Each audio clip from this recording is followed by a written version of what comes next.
¿Cómo están? Hola, hola, arriba el ánimo. Les saludo desde su programa Todo es Posible. Soy su amiga Dinora Cañamar. ¿Y qué creen? Estoy bien contenta porque Dios nos ha abierto las puertas aquí en el Cerezo Femenil. Y hoy estoy aquí entrevistando a una gran mujer que pues es muy valiente y quiere compartir con ustedes su testimonio, y algo por lo que le doy gracias a Dios también es porque ella me dijo: yo quiero compartir mi testimonio, no quiero esperarme a salir de aquí, quiero compartirlo, pero creo que ya, porque ya le urgía, ¿verdad?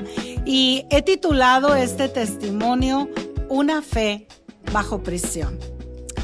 Isabel, gracias por esta entrevista que nos vas a dar, que nos concedes, en donde tú quieres expresar, ¿verdad? Pues lo que has vivido, y que la gente allá afuera que lo escuche pueda servirle de reflexión, pueda servirle de bendición, y pueda saber que hay un Dios que puede cambiar el corazón más endurecido, ¿verdad? Así es, así es. En el nombre de Jesús. Muy bien, pues bueno, Isabel, compártenos cómo era tu vida allá afuera sin Dios. Bueno, realmente yo creo que yo tenía una vida muy en orden, así la llamo yo, una vida en orden. Trabajaba, estudié mucho, hice una carrera universitaria e incluso iba a cada curso que podía y me especialicé en maestría.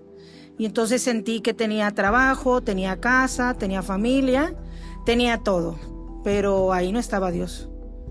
Siempre fui muy rebelde, siempre cuestioné mucho si realmente hay un Dios, si existe, pero por qué existe, pero si yo era la que hacía todo en mi vida, y todo lo que había obtenido era gracias a mis logros y gracias a la constancia que le había puesto en todos los años de mi vida.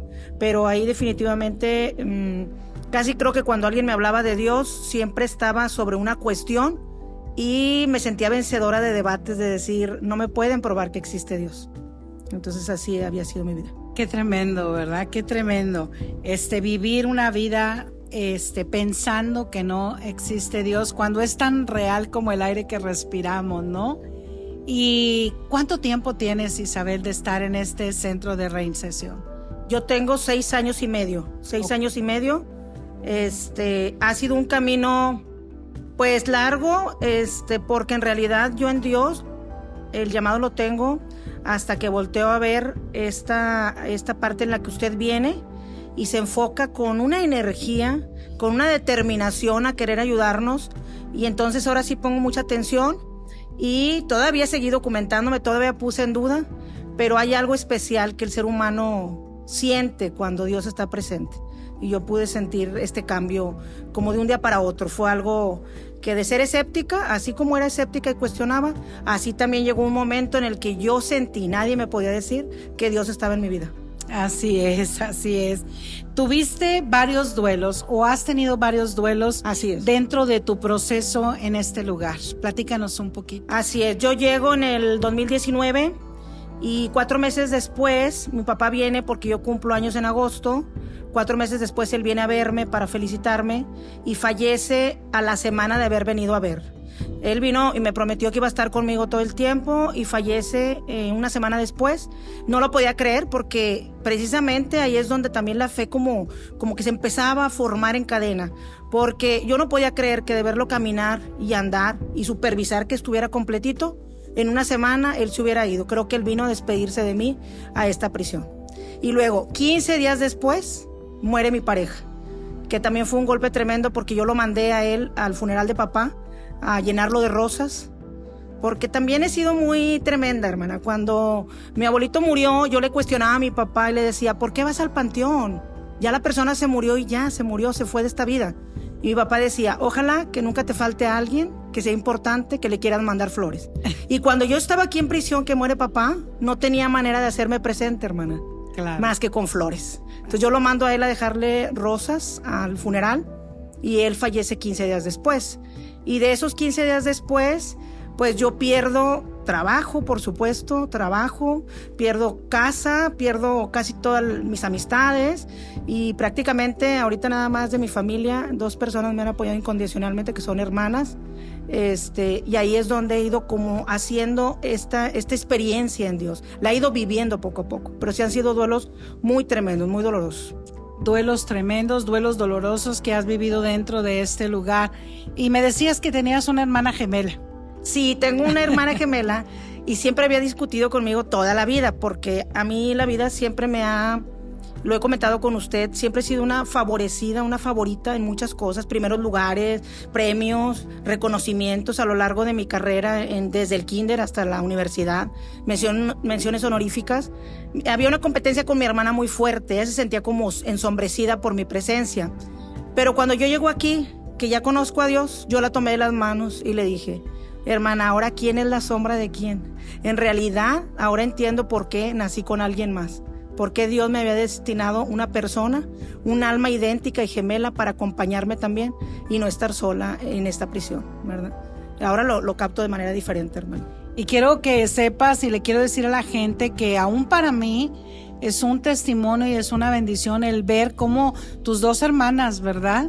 Sí. Vienen cada semana a verte, no te fallan. Así es. Y cuando yo veo a esas hermanas que vienen a ver a su hermana aquí, cuando veo a esa suegra que viene aquí a ver a la nuera, cuando veo al esposo que viene aquí, nos ha tocado a mi esposo y a mí saludar a varios, y yo les digo, qué bendición verles venir a ver a su familiar. Eso es una bendición, la verdad, y vemos la constancia, vemos el que siempre están aquí, el que no fallan, ¿verdad? Y eso nos bendice muchísimo, y quisiera también pues mencionarlo, ¿verdad? Que nos bendice mucho ese acompañamiento, ¿verdad? En este proceso que no ha sido nada fácil, ¿verdad? Que no ha sido nada fácil. Quiero decirte que cuando leí tu testimonio me hiciste reír tanto, pero también me hiciste llorar mucho. Está tremendo tu testimonio. Me comentabas que cuando alguna de las compañeras aquí dentro del Cerezo Femenil se acercaba a ti a compartirte de Dios, tú te reías. Sí, la verdad. Tú discutías, tú cuestionabas, ¿verdad?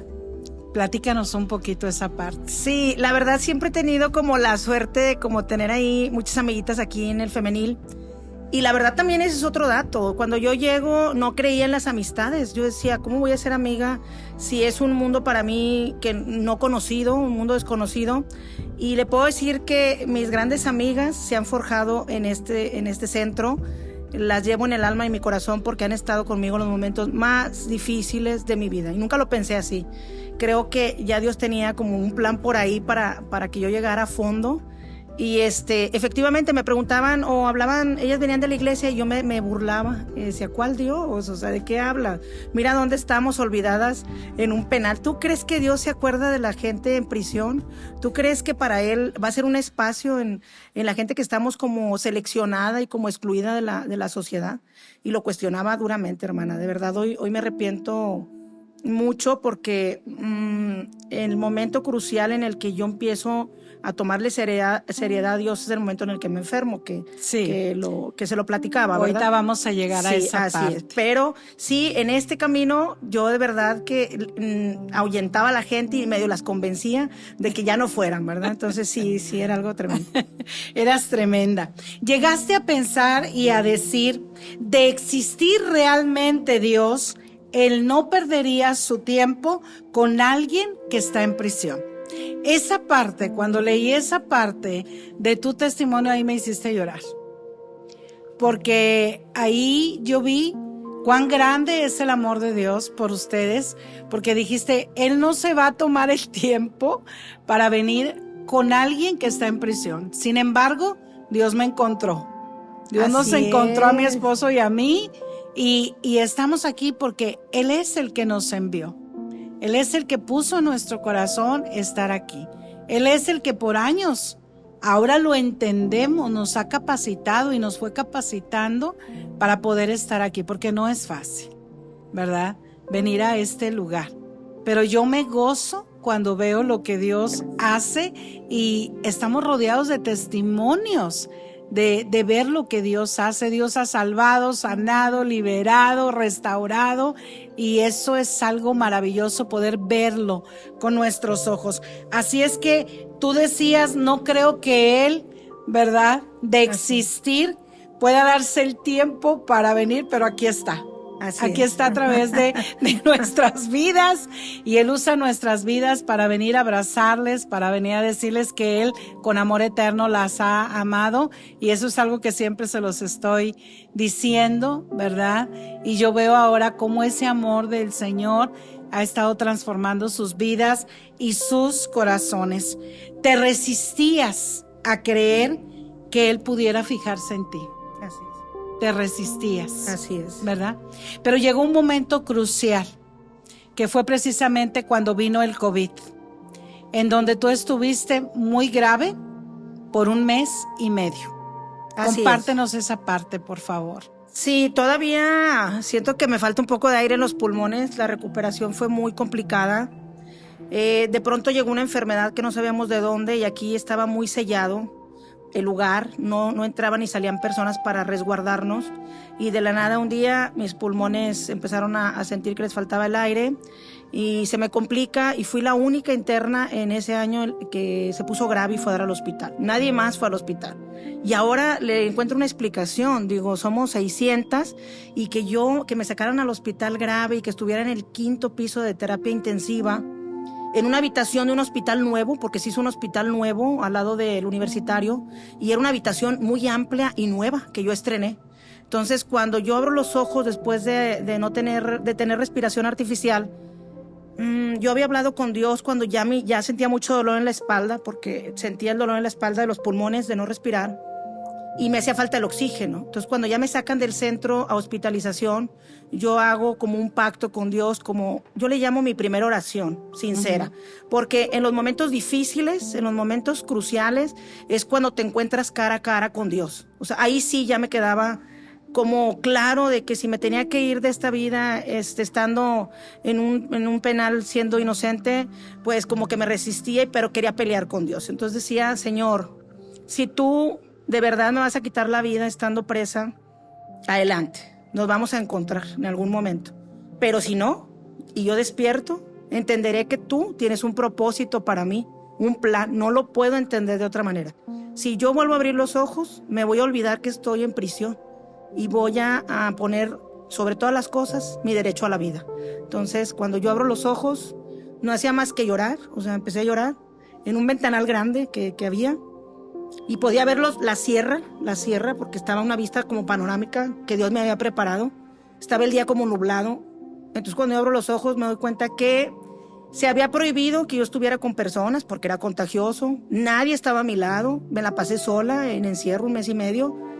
Pero ahí estaba una presencia muy fuerte, que yo decía, de verdad, abrí los ojos, ahora tengo un compromiso y le voy a buscar, y ahora voy a poner mi voluntad, porque yo creo que cuando buscaba documentarme de Dios lo hacía como de una manera muy frívola, hermana, muy fría.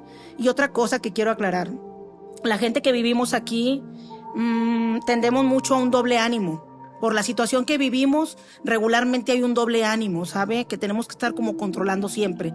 Yo clavada en eso, como en querer controlarme a fuerza, mi ser, mi existencia, no le permitía a Dios realmente permear en mí. Cuando yo abro los ojos y me doy cuenta que ahora seguía el compromiso hacia mí, así ha sido. Me he mantenido muy paciente y muy al alba de los mensajes, de aquellas pistas, de aquellas señales y coincidencias que Dios me manda, donde me ha hablado directamente. Yo les puedo decir que la ciencia y Dios también tienen una armonía, porque de alguna manera yo he puesto retos a Dios y Dios me ha callado, ¿verdad? Ahí te va, ahora sigues tú. Entonces creo que con eso me quedo, con las vivencias que he tenido y el haberme recuperado y estar viva, ¿verdad?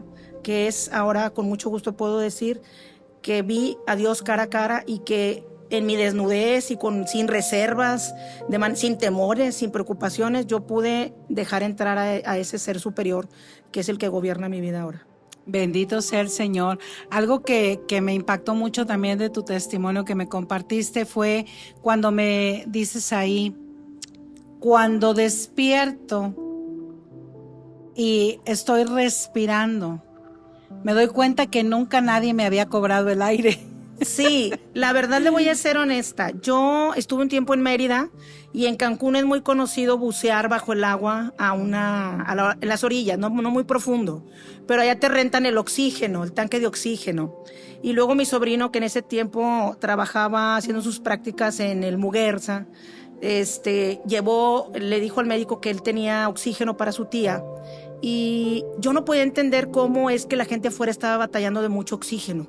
Entonces se siente algo bien terrible cuando tú te das cuenta que hasta para mover un dedito, para decir no con la cara, el simple hecho de tener la acción de mover, ya se requiere oxígeno. Yo llegó un momento en el que no levantaba la mano ni para decir sí ni no, porque el poquito oxígeno me empezaba a atrofiar y ya no podía yo hablar.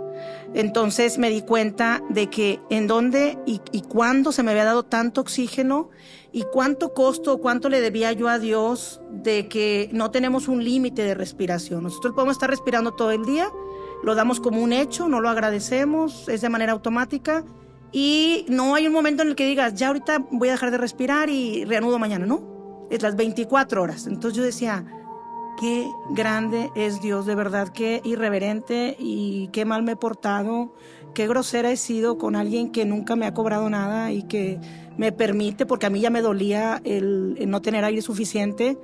Entonces cuando lo volví a recuperar, no tenía más que lágrimas en mis ojos de agradecimiento a Dios porque me había recuperado de esa gran batalla, hermana.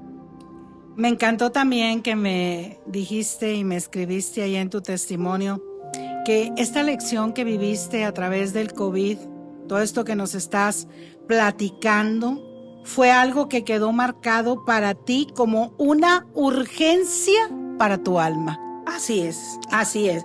Yo creo que a mí me impactaba mucho el oír, aquí no teníamos medios de comunicación que nos informaran lo que pasaba afuera, pero sabíamos que había mucha gente, incluso de dinero, que estaba falleciendo. Uh-huh. Yo hablaba con mi mamá y todos los días, antes de decirme buenos días, me decía las personas que habían muerto que yo conocía. Uh-huh. Entonces yo no entendía cómo alguien en prisión estuviera tan resguardado y tan protegido y que hubiera llegado el oxígeno a mí.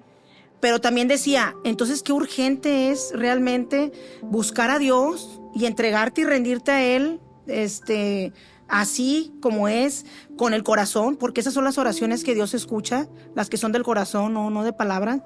Y entonces entendí que mover los labios no sirve de nada, pero si el corazón está conectado, tú empiezas a abrir la misma prisión que te mantiene, porque cuando tú abres la mente y la disposición hacia Dios, que tu mente se conecta a Él, pero de una manera sincera, sin reserva, a mí me queda muy claro que puede llegar a vibrar todo tu cuerpo y hay un ser que está controlando tu vida. Entonces yo decía, ya no voy a bromear con esto porque estuve a punto de morir y tengo que llevar un camino diferente. Lo mismo que a las personas, siempre sé que puedo, se los digo. Ahora hasta con desesperación les digo, búsquenlo y búsquenlo porque no sabemos si el aire está contado y hasta cuándo va a ser el último aliento que tengamos en nuestra vida. Así es. Así es que la prisión te ha llevado a cambiar el concepto que tenías de Dios. Así es. Así es. Aquí viniste a encontrarlo, aquí viniste a encontrar esa fe y pues para mí es un gusto, Isabel, que seas parte de esas mujeres que vienen a nuestras actividades, ¿verdad? Me gozo con tu vida, con el cambio que Dios ha hecho y me encantó que dijiste cuando Dios te da esa oportunidad, esa nueva oportunidad de la vida, porque te viste entre la vida y la muerte, dijiste, ahora Dios te voy a conocer y te voy a conocer bien. Así es. Yo decidí dejar a Dios ser Dios, porque el concepto que uno tiene de Dios es muy limitado. Todo el concepto humano que podamos tener de Dios, pues nunca terminaríamos. Es algo muy limitado, entonces tenemos que permitirle a Él y abandonarnos y que Él haga lo que tenga que hacer y que sea su voluntad la que nos dirija todo el tiempo. Dijiste que tenías un versículo para decirlo. Tengo uno que me conmueve mucho, que es aquel donde, hermana, no, usted se lo debe saber de memoria, pero es el que habla del juicio de las naciones. Uh-huh. El juicio de las naciones nos dice que va a haber un juicio, ¿verdad?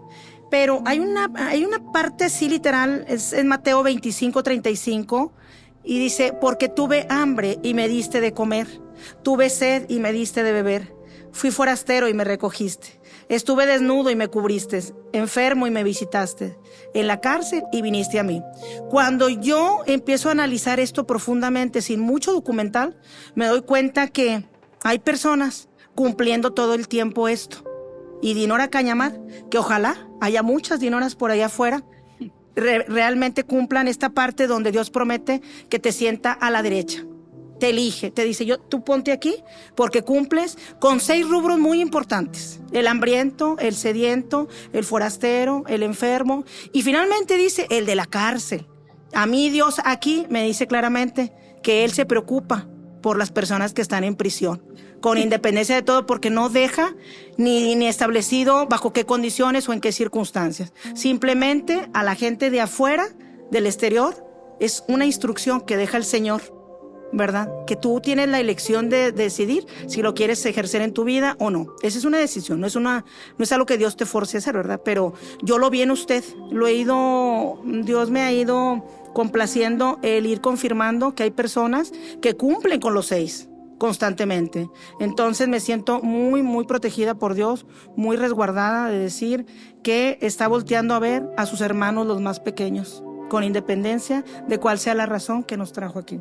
Y ahora hay esa convicción en tu corazón que aquel Dios que creías que no se iba a ocupar de alguien que estaba en la prisión, ahora Él mismo te lo confirma a través de su palabra y con hechos, permitiéndonos venir a este lugar a traerles el pan de vida. Así es, definitivamente. Ok, sí. Y yo quisiera que dijeras ese versículo del Salmo que me dijiste sí, claro, que tenías por ahí para compartirlo, porque creo que es importante que puedas compartir esta palabra que también tocó tu corazón. Sí, claro. Es una declaración que yo quiero hacer porque estoy convencida de que Dios me habla y me habla de manera clara y fuerte. Dios mío, yo no te he hecho nada malo. Por eso me acerco a tu altar, para cantarte a voz en cuello mis himnos de alabanza y hablar de tus grandes hechos. Amén. Amén. ¿Qué salmo es? Es el Salmo 26, 6 y 7. 6 y 7. Así es. ¿Algo más que quisieras agregar, Isabel? Sí, muy agradecida con Dios, porque me queda claro que el amor de Él es el que abre y es el que va a abrir las puertas de esta prisión para todas. Es una época de enseñanza. Me quedo con una frase que un día en un poema que puse de: la prisión no es una época para morir. La prisión tal vez tampoco sea una época para vivir, pero es una época de enseñanza. Y si la enseñanza es en Dios, entonces tendrás resuelto todo, porque Él lo dice, es una promesa de Él. Nada te faltará, no te abandonaré ni te desampararé. Entonces, con eso me quedo, hermana, con palabras muy contundentes de ese Dios que en hechos a mí me ha mostrado que es un ser vivo y que todo el tiempo lo tengo a mi lado bajo protección, con todos sus ángeles. Así es. Así es que aquí en prisión lo viniste a conocer y de una manera muy personal y muy clara. Muy agradecida. Yo creo que a partir de hoy, Dios, soy una más adherida a esto. Por hoy estoy en esta situación, pero no es permanente. En algún momento, Dios sabe que soy una mujer de compromiso y de palabra, y precisamente por eso le decía, no quiero que pase tiempo, hermana, porque seguramente si Dios me da mi libertad, la situación será otra, y quiero ser agradecida con aquel que hoy me ve respirar tranquilamente, sin que me cueste. Amén. Yo creo que es el principio de algo grande y hermoso que viene para ti. Yo siempre les he dicho, ustedes tienen un propósito y yo sé que lo van a cumplir. Así es que gracias, Isabel, por compartirnos este testimonio, ¿verdad? De vida, un testimonio real, una historia real de Isabel. Gracias, y yo creo que va a ser de mucha bendición para toda la gente que lo va a escuchar. Sí. Así es que el Señor te bendiga, Isabel. Muchas gracias. Así es. Gracias a usted, hermana, a su esposo, también a las autoridades, no quiero dejarlas fuera. Y en esas actividades se abre un horario y una agenda, y en esa agenda uno decide libremente conocer a Dios de manera amplia, sin límites, ¿verdad? Con una fe sin reservas que debe ir en aumento si uno lo permite. Entonces, claro, esas facilidades nos las dan precisamente las autoridades penitenciarias, y muchas gracias a Dios principalmente, porque logró esta reunión y yo no me podía ir de este lugar hasta que Dios pusiera una cita en donde de manera pública yo dijera que Dios vive entre nosotros. Amén. Y en tu corazón. En mi corazón. Y en tu vida. Definitivamente. Ahora yo no está lo en tu suelto. corazón. Ahí está, duerme en mi cama, ¿verdad? Definitivamente ahí duerme. Ahí está contigo. Él Así. prometió siempre estar contigo. Pues yo también doy gracias a Dios por tu vida y definitivamente también gracias a Dios por las autoridades, ¿verdad? Por esta oportunidad que nos dan de poder que ustedes puedan dar el testimonio de lo que Dios ha hecho. Y pues tú eres un milagro que resucitó, ¿verdad? Después del COVID, porque después de 1 mes y medio podemos decir que volviste a la vida. Así es. Por eso yo hoy el tenerlo en mi corazón y realmente dedicarme a partir de ya a servir desde ahora, no ponerle una fecha, una condición, sino cumplir su palabra y leer su palabra y vivirla, es la forma en la que Él va a venir a mí. Porque Él cumple promesas. Así es. Así es. Así es que, gente bella, pues de viva voz ha escuchado usted el testimonio de Isabel, una mujer a la que Dios le da una oportunidad de vida y ella ha decidido aprovechar a lo grande, en el nombre de Jesús. Gracias, Isabel, Dios te bendiga. Igualmente.